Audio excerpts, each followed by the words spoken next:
Hey everyone, in this video I'm going to discuss about how we can map one list value to another list value. So see here this example.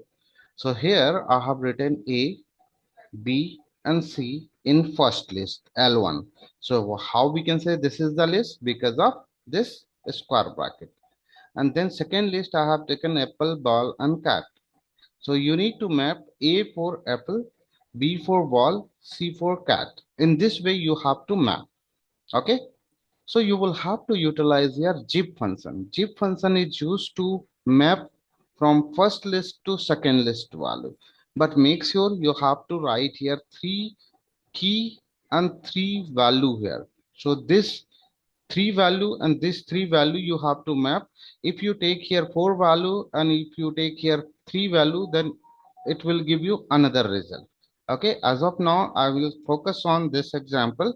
So here I have given you A, apple, B, ball, C, cat, but here I will give you with another example. So A I will take 100, B I will take 200, C I will take 300. In this way I will let you know how to map. Okay.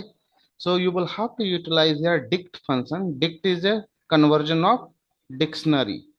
Okay. So if you want to convert any value into dictionary, then you have to use the dict function. Okay. And zip function is used to map your value. First value, second value, third value. So this value will map to each other. Okay. So let's see how we can do it. So I'm moving on Jupyter notebook. So here I'm just removing it. Now here I will take first list. I'm taking here list one. List one. Here I'm taking inverted comma A,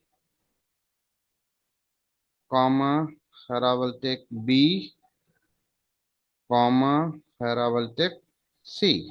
Okay. In second list, I will take here alt, then I will take here list.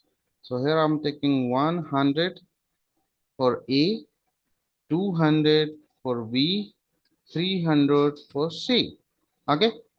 So now I will utilize here list 3 you have to utilize, and you need to write here dict function. After that you need to apply zip function, and then you have to write here L1 and L2. Here I have taken first list and second list and utilize the zip function, and then I converted into dictionary form. Okay. And stored into L3. Okay. Now here I will not take L3. Here I'm taking my dict, and then you have to show the value. So here I'm writing my dict, run it. So see here A 100, B 200, C 300. If you want to take print, you can write here print. You will get some output with print string. So done. Okay. So zip function is very useful if you want to map value from two lists. That's all for this video. Thank you so much.